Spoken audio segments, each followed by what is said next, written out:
ലഭിക്കേണ്ട പണം സംസ്ഥാന സർക്കാരിന് നൽകുക, കുടിശ്ശികയായിട്ടുള്ള പണം നൽകുക, അതോടൊപ്പം തന്നെ കേരളം വളരേണ്ട, അതായത് സാമൂഹ്യ സുരക്ഷ ഉൾപ്പെടെയുള്ള വിഷയങ്ങളിൽ സൂചികകളിൽ നമ്മൾ തന്നെയാണ് മുന്നിൽ, ഒരു തർക്കവുമില്ല. അത് നീതി ആയോഗിന്റെ റിപ്പോർട്ടാണ്. അപ്പോൾ അങ്ങനെ ഇനി ഇപ്പോൾ കേരളം അത്ര വളരേണ്ടതില്ല, നമ്മുടെ വലിയ വികസന പദ്ധതികൾ ഈ നിലയിൽ മുന്നോട്ട് പോകേണ്ടതില്ല, ഇങ്ങനെയൊരു വാശിയുണ്ട് കേന്ദ്ര സർക്കാരിന് എന്നാണ് എം വി ഗോവിന്ദൻ ഇന്ന് പറഞ്ഞത്.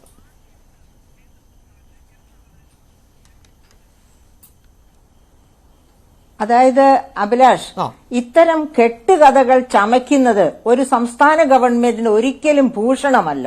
കാരണം ഞാൻ കേന്ദ്രത്തിന് അവഗണന ഇല്ല എന്ന അഭിപ്രായം എനിക്കില്ല. പക്ഷെ ആ അവഗണന കേരളത്തോട് മാത്രമല്ല, എല്ലാ സംസ്ഥാനങ്ങളോടും ഒരുപോലെയുള്ള അവഗണനയാണ്. അവഗണനയുണ്ടെങ്കിൽ തന്നെ, അതായത് അത് തീർച്ചയായിട്ടും അവഗണനയുണ്ടെന്ന് പറയാൻ പറ്റില്ല. രണ്ടു വശവും നല്ലവണ്ണം നോക്കണം. അതെ അതെ അതെ അതെ അതെ അതെ അതായത് ഇപ്പൊ ഞാൻ അത് തന്നെ അത് പറയുന്നതിന് മുൻപ് അത്യാവശ്യം ഒരു കാര്യം പറഞ്ഞോട്ടെ. മിസ്റ്റർ അരുൺ ബാബു സംസ്ഥാനത്തിന്റെ ഖജനാവിൽ പൂച്ച പെറ്റ് കിടപ്പില്ല എന്ന് പറഞ്ഞല്ലോ. ഈ ഇപ്പൊ 2022-23 പിന്നെ ഗവൺമെന്റിന്റെ കണക്കുകളെ പറ്റിയുള്ള CAG റിപ്പോർട്ട്, അതായത് റവന്യൂ സെക്ടർ, നമ്മുടെ വരുമാനത്തെ പറ്റിയുള്ള CAG റിപ്പോർട്ട് ഈ സെപ്റ്റംബറിലാണ് പുറത്തു വന്നത്. ആ സെപ്റ്റംബറിലെ റിപ്പോർട്ട് എടുത്ത് നോക്കുക. 2023 പിരിച്ചെടുക്കാത്ത അരിയർ കുടിശ്ശിക 28,258.39 കോടിയാണ്. ഞാൻ ഒരിക്കൽ കൂടി ആവർത്തിക്കാം, 28,258.39 കോടി അരിയർ കുടിശ്ശിക പിരിച്ചെടുക്കാനുണ്ട്. CAG തന്നെ കൃത്യമായി പറയുന്നു, ഇത് സംസ്ഥാനത്തിന്റെ മൊത്ത വരുമാനത്തിന്റെ, അതായത് എല്ലാ വരുമാനവും എത്തിച്ചേരുമായിരുന്നുവെങ്കിൽ അതിന്റെ 24.23% വരുമായിരുന്നു എന്ന്. എന്റെ പ്രിയപ്പെട്ട അഭിലാഷേ, ഒരു ഗവൺമെന്റ് ഭരണത്തിൽ വരുന്നത് എന്തിനാണ്? കർശനമായിട്ട് ജനങ്ങളോട് അവരുടെ ഇലക്ഷൻ മാനിഫെസ്റ്റോയിൽ പറഞ്ഞിരിക്കുന്ന കാര്യങ്ങൾ നിർബന്ധമായും നടപ്പിലാക്കി ജനക്ഷേമം ഉറപ്പുവരുത്താനാണ്. ഈ ഗവൺമെന്റ് ഈ കഴിഞ്ഞ ബജറ്റ് അവതരിപ്പിച്ചതിന് ശേഷം എന്താണ് ചെയ്തത്? കേരളീയം എന്ന് പറഞ്ഞ ഒരു മാമാങ്കം, അതിനുവേണ്ടി സ്പോൺസർഷിപ്പ്, ആ സമയത്ത് മുഴുവനും, അതായത് ഗവൺമെന്റിന്റെ ഓഫീസുകൾ അടഞ്ഞുകിടന്നു. അത് കഴിഞ്ഞ് നവകേരള സദസ്, അപ്പോഴും ഗവൺമെന്റ് ഒരു പ്രവർത്തനവും നടത്തുന്നില്ലായിരുന്നു. അപ്പൊ ഇങ്ങനെയൊക്കെയുള്ള ഒരു ഗവൺമെന്റ് ഭരണനിർവഹണം നടത്താതെ, പിരിച്ചെടുക്കേണ്ട വരുമാനം പിരിച്ചെടുക്കാതെ ഞങ്ങളെ കേന്ദ്രമാണ് പിഴിഞ്ഞുകൊണ്ടിരിക്കുന്നത്. ഇനി ഒരു 100 എക്സാമ്പിൾസ് എനിക്ക് ആ CAG റിപ്പോർട്ട് വെച്ച് ഇവിടെ മിസ്റ്റർ അരുൺ ബാബുവിന്റെ വായടപ്പിക്കത്തക്ക രീതിയിൽ പറയാനുണ്ട്. പക്ഷെ ഞാൻ അതിനു മുൻപ് ആ കേന്ദ്ര അവഗണിക്കുന്നു എന്നതിലേക്ക് ഒന്ന് പോകാം. അതായത് സത്യത്തില് 13ാം ധനകാര്യ കമ്മീഷൻ വരെയുള്ള കമ്മീഷനുകൾ ടാക്സ് പൂളിൽ നിന്ന് 32% അതിനേക്കാൾ കുറഞ്ഞിരുന്ന വർഷങ്ങളുണ്ട്. പക്ഷെ 13ാം ധനകാര്യ കമ്മീഷൻ 32% തന്നിരുന്നത്. 14ാം ധനകാര്യ കമ്മീഷൻ YV റെഡ്ഡി ചെയർമാനായിരുന്നു. നമ്മുടെ ഫോർമർ റിസർവ് ബാങ്ക് ഓഫ് ഇന്ത്യയുടെ ഗവർണറായിരുന്ന YV റെഡ്ഡി ചെയർമാനായിരുന്നു. അദ്ദേഹത്തിന്റെ സമയത്താണ് 32% നിന്ന് 42% ഉയർത്തിയത്. ആ റിപ്പോർട്ട്, പിന്നെ YV റെഡ്ഡിയുടെ റിപ്പോർട്ട് പാർലമെന്റിൽ വയ്ക്കുന്നത് 2015 ഫെബ്രുവരി 24 അന്ന് മോദി ഗവൺമെന്റ് ആണ് ഭരിക്കുന്നത്. അപ്പൊ ഈ 32 നിന്ന് 42% നികുതി പൂൾ വർദ്ധിപ്പിച്ചപ്പോൾ മോദി ഗവൺമെന്റ് സത്യം പറഞ്ഞാൽ ബോധം കെട്ടുപോയി. 10% വർധനമാണ് ഒറ്റയടിക്ക് വരുന്നത്. അപ്പൊ മോദി ഗവൺമെന്റ്, മോദിയും മറ്റാൾക്കാരും ഒക്കെ YV റെഡ്ഡിയെയും അദ്ദേഹത്തോട് നീതി ആയോഗിന്റെ ചെയർമാനെയും വൈസ് ചെയർമാനെയും ഒക്കെ സ്വാധീനിച്ച് ഈ 42 എന്നുള്ളത് 33% കൊണ്ടുവരാൻ ശ്രമിച്ചു. പക്ഷെ YV റെഡ്ഡി വളരെ, അതായത് രാജാവ് നഗ്നനാണെന്ന് പറയാൻ ധൈര്യമുള്ള റിസർവ് ബാങ്ക് ഓഫ് ഇന്ത്യ ഗവർണറായിരുന്നു YV റെഡ്ഡി. അദ്ദേഹം അതിന് വഴങ്ങിയില്ല. അന്നത്തെ നീതി ആയോഗിന്റെ CEO വൈസ് ചെയർമാൻ CEO ആയിരുന്ന മിസ്റ്റർ സുബ്രഹ്മണ്യവും അതിന് വഴങ്ങിയില്ല. അങ്ങനെ 42% എന്ന് പറഞ്ഞ് മുൻപോട്ട് പോവുകയും അതിന്റെ ഫലമായി അതായത് മോദി ഗവൺമെന്റ് ചില കേന്ദ്ര സംസ്ഥാന പദ്ധതികൾ, അതായത് കേന്ദ്രവും സംസ്ഥാനവും പങ്കിട്ട് ചെലവഴിക്കുന്ന ചില പദ്ധതികളിലൊക്കെ വെട്ടിക്കുറവുണ്ടാക്കി. അങ്ങനെ ചില അവഗണനകൾ നടത്തി എന്ന് പറയാതെ നിവൃത്തിയില്ല. പക്ഷേ ഇപ്പൊ ഇവിടുത്തെ പ്രശ്നം എന്ന് പറയുന്നത് 15ാം ധനകാര്യ കമ്മീഷനാണ്. 15ാം ധനകാര്യ കമ്മീഷൻ. അതെ ശരി, അതെ, അതാണ് ഞാനിപ്പോ പറഞ്ഞത്. അങ്ങനെ മോദി ആവശ്യപ്പെട്ടു, പക്ഷേ YV റെഡ്ഡി സമ്മതിച്ചില്ല. അത് 42% തന്നെ നിലനിർത്തി. അങ്ങനെ വന്നപ്പോഴാണ് മോദി വേറെ ചില സൂത്രവിദ്യകൾ പ്രയോഗിച്ചത്. അതാണ് ഞാൻ പറഞ്ഞ കേന്ദ്ര സംസ്ഥാനങ്ങൾ പങ്കിടുന്ന ചില, ഉദാഹരണത്തിന് തൊഴിലുറപ്പ് പദ്ധതി 90% കേന്ദ്രം ചെലവിടുമ്പോൾ പിന്നെ 10% സംസ്ഥാനങ്ങൾ. അതുപോലെയുള്ള പദ്ധതി അതിനെ തൊട്ടില്ല. പക്ഷെ തൊട്ട പദ്ധതികളുണ്ട്. ഉദാഹരണത്തിന് പോലീസ് മോഡേണൈസേഷൻ എന്ന് പറഞ്ഞ ഒരു പ്രോഗ്രാം ഉണ്ടായിരുന്നു, സംസ്ഥാനങ്ങൾക്ക് കേന്ദ്ര വിഹിതത്തിൽ നിന്ന് കൊടുക്കുന്നത്. അത് നിർത്തലാക്കി.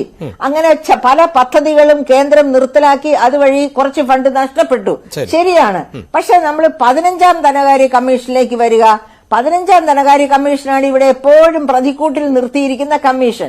ആ കമ്മീഷൻ എന്താണ് ചെയ്തത്? അതായത് 14ാം ധനകാര്യ കമ്മീഷൻ ഈ പറയപ്പെട്ട എപ്പോഴും ഈ ഹൈലൈറ്റ് ചെയ്യുന്ന 14ാം ധനകാര്യ കമ്മീഷനിൽ നമുക്ക് പൂളിൽ നിന്ന് 2.5% കിട്ടിയിരുന്നു. 15ാം ധനകാര്യ കമ്മീഷനായപ്പോൾ അത് 1.9% കുറഞ്ഞു. അതുകൊണ്ടാണ് സംസ്ഥാനത്തെ വേറിട്ട് ഞെക്കുന്നു ഞെരിക്കുന്നു എന്നൊക്കെ ഇവര് പറയുന്നത്. മിസ്റ്റർ അഭിലാഷ്, ഒരു കാര്യം ഓർക്കണം, അത് ശരിയാണ്, 1.93% കുറഞ്ഞു എന്ന് പറയുന്നത്. പക്ഷെ എനിക്കത് മുഴുവൻ വിശദീകരിക്കാൻ നിങ്ങൾ സമയം തരില്ലായിരിക്കും. അതിലൊരു 15ാം ധനകാര്യ കമ്മീഷൻ എടുത്ത ബേസ് അതെ ചർച്ച ചെയ്താണ്. അതുകൊണ്ട് ഞാൻ അതിലേക്ക് പോകുന്നില്ല. പക്ഷേ ഈ നമുക്ക് 2.5% നിന്ന് 1.9% കുറഞ്ഞതുപോലെ എല്ലാ തെക്കേ ഇന്ത്യൻ സംസ്ഥാനങ്ങൾക്കും ഏതാനും വടക്കേ ഇന്ത്യൻ സംസ്ഥാനങ്ങൾക്കും കുറവ് വന്നു. ജനസംഖ്യ ഉൾപ്പെടെയല്ലേ അതിന്റെ ബേസ് എന്ന് പറയുന്നത്? അല്ലേ? അതെ അതെ, അതാണ് ഇതിലൊരു സാമാന്യ യുക്തി, അവിടെ ഒരു സംശയം. സാമാന്യ യുക്തിയിൽ നമ്മൾ കേരളം എല്ലാ മേഖലയിലും മുന്നിട്ട് നിൽക്കുന്നു. അത് സ്വാഭാവികമായും നമ്മുടെ ഒരു ഇച്ഛാശക്തി കൊണ്ടും ആർജവം കൊണ്ടും ഇതുവരെ ഭരിച്ച സംസ്ഥാന സർക്കാരുകളുടെ മികവ് കൊണ്ടുമാണല്ലോ താരതമ്യം ചെയ്യുമ്പോൾ നമ്മൾ മുന്നിൽ നിൽക്കുന്നത്. അപ്പോൾ മുന്നിൽ നിൽക്കുന്ന ഒരു സംസ്ഥാനത്തിന് ഇനി കൂടുതൽ നൽകാനില്ല ഞങ്ങൾ എന്ന ഒരു സമീപനം സ്വീകരിക്കുന്നതും ശരിയാണോ? അങ്ങനെ അഭിലാഷേ, ആ ചോദ്യം വളരെ പ്രസക്തമാണ്. അപ്പൊ എനിക്ക് മറിച്ചൊരു ചോദ്യം ചോദിക്കാനുണ്ട്. സ്വന്തം കുഴപ്പം കൊണ്ട് മാത്രമായിരിക്കും നമ്മുടെ ലിറ്ററസി എന്നൊക്കെ പറയുന്നത്. ഈ 1956 മുൻപ് തന്നെ ഉയർന്ന ലിറ്ററസി ഉള്ള ഒരു സംസ്ഥാനമായിരുന്നു കേരളം. ബിക്കോസ് അതിന്റെ കാരണങ്ങളിലേക്ക് ഞാൻ പോകുന്നില്ല. അങ്ങനെ പ്രവാസികളുടെ സംസ്ഥാന ഗവൺമെന്റ് മികവ് കൊണ്ടല്ല പ്രവാസികൾ പണം ഇങ്ങോട്ട് അയച്ചത്. അതെ അതെ, അതുണ്ടായിരുന്നു. തീർച്ചയായിട്ടും രാജഭരണ കാലത്ത് തന്നെ എഡ്യൂക്കേഷന് പ്രാധാന്യം കൊടുത്തിരുന്ന ഒരു സംസ്ഥാനമാണ്. തുടർന്ന് മിഷണറിമാരെ അങ്ങനെ പോകണ്ട തീർച്ചയായിട്ടും പോകണ്ട. അപ്പൊ ഞാൻ പറയുന്നത്, അപ്പൊ ഇത് ഈ സംസ്ഥാന ഗവൺമെന്റിന്റെ മികവ് കൊണ്ട് മാത്രമല്ല ഇവിടെ വിദ്യാഭ്യാസവും ആരോഗ്യവും മെച്ചപ്പെട്ടത്. അങ്ങനെയാണ് നമ്മൾ ഹ്യൂമൻ ഡെവലപ്മെന്റ് ഇൻഡെക്സിൽ 1ാമത് വന്നത്. ഇപ്പൊ സർക്കാരുകൾ പറയുന്നത് ഞങ്ങളുടെ മികവ് കൊണ്ടാണെന്ന്. അല്ല, അതിന് കാരണങ്ങൾ വേറെ ഒരുപാടുണ്ട്. അത് പോകട്ടെ. അപ്പൊ ഒരു കേന്ദ്ര ഗവൺമെന്റ് സംസ്ഥാനങ്ങളെ ഇങ്ങനെ പകയോടെ കാണുമെന്ന് വിചാരിക്കാൻ ഒരു കാരണവശാലും നമുക്ക് കഴിയില്ല. അത് തന്നെയല്ല അഭിലാഷ്, ഇപ്പൊ പറഞ്ഞ ഈ 15ാം ധനകാര്യ കമ്മീഷന്റെ തന്നെ ഒരു കാര്യം മാത്രം ഞാൻ പറയാം. നമുക്ക് 2.5 നിന്ന് 1.93 പോയെന്ന് പറഞ്ഞല്ലോ. പക്ഷെ റവന്യൂ ഡെഫിസിറ്റ് ഗ്രാന്റ്, ഞങ്ങൾക്ക് റവന്യൂ ഡെഫിസിറ്റ് ഗ്രാന്റ് കുറഞ്ഞു പോയി എന്നാണ് കേരളം പറയുന്നത്. അതിന്റെ നിജസ്ഥിതി ഞാൻ പറയാം. ആകെ 15ാം ധനകാര്യ കമ്മീഷൻ 17 സംസ്ഥാനങ്ങൾക്കാണ് റവന്യൂ ഡെഫിസിറ്റ് ഗ്രാന്റ് നൽകിയത്. ആ നൽകിയതിൽ ഏറ്റവും കൂടുതൽ കിട്ടിയത് വെസ്റ്റ് ബംഗാളിനാണ്. വെസ്റ്റ് ബംഗാളിന് കേന്ദ്രത്തിന് പ്രത്യേക സ്നേഹം തോന്നണോ? അതായത് 40,115 കോടിയാണ് റവന്യൂ ഡെഫിസിറ്റ് ഗ്രാന്റ് വെസ്റ്റ് ബംഗാളിന് കൊടുത്തത്. 2ാമത് കിട്ടിയത് കേരളത്തിനാണ് 37,814 കോടി. 3ാമത് കിട്ടിയത് ഹിമാചൽ പ്രദേശിനാണ് 37,199 കോടി. ഇനി അങ്ങനെ താഴേക്കായി 17 സംസ്ഥാനം. അപ്പം അതിൽ 2ാം സ്ഥാനത്ത് നിൽക്കുന്ന കേരളമാണ്. ഇനിയിപ്പോ ഈ അടുത്ത നാളിൽ വന്ന റിസർവ് ബാങ്കിന്റെ ഒരു റിപ്പോർട്ട് നോക്കി, ഈ ഏറ്റവും അടുത്ത നാളിൽ വന്നത് വായ്പാ റിപ്പോർട്ടാണ്. അത് വായ്പയെ പറ്റി ഏറ്റവും കൂടുതൽ, അതായത് കടം GSDP അനുപാതം, അതായത് ഔട്ട്സ്റ്റാൻഡിംഗ് ഡെറ്റ് GSDP റേഷ്യോ 35% ഉയർന്നു നിൽക്കുന്ന 3 സംസ്ഥാനങ്ങളെ ഇന്ത്യയിലുള്ളൂ. ഒന്നാമത് വെസ്റ്റ് ബംഗാൾ, രണ്ടാമത് പഞ്ചാബ്, മൂന്നാമത് കേരളം. അപ്പൊ ഈ 3 സംസ്ഥാനങ്ങൾ ഒഴിച്ച ബാക്കി ഒരു സംസ്ഥാനങ്ങളിലും പറഞ്ഞ ഇതുപോലെ ഇത്ര രൂക്ഷമായ ധനപ്രതിസന്ധി ഇല്ല. നമ്മൾ ഒരു കാര്യം ഓർക്കണം, ഇപ്പോൾ ഈ മനുഷ്യ ചങ്ങല നടത്തിയ ഈ കമ്മ്യൂണിസ്റ്റ് പാർട്ടി തുടർച്ചയായിട്ട് 30 വർഷം ഭരിച്ച സംസ്ഥാനമാണ് വെസ്റ്റ് ബംഗാള്. അവിടെയാണ് ഏറ്റവും രൂക്ഷമായ ധനപ്രതിസന്ധി. അതായത് അവിടുത്തെ ഭരണത്തിന് അതിനുശേഷം ശ്രമിച്ചിട്ടും ഇതുവരെ കരകയറ്റാൻ പറ്റിയിട്ടില്ല ആ സംസ്ഥാനത്തെ. അത്ര വലിയ ധനപ്രതിസന്ധിയിലേക്ക് തള്ളിയിട്ടതിന് ശേഷമാണ്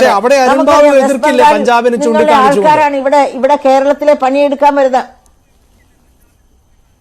ആ പഞ്ചാബ് 2ാം സ്ഥാനത്താണ്. പഞ്ചാബിനും പ്രശ്നങ്ങളുണ്ട്, ഇല്ലെന്നല്ല. അപ്പൊ ഞാൻ പറയുന്നത് ഇതാണ്, കേന്ദ്ര ഗവൺമെന്റിന് ഒരു സംസ്ഥാനത്തോട് മാത്രമായിട്ട് എന്തിനാണ് പിന്നെ അവഗണന എന്ന് പറയുന്നത്?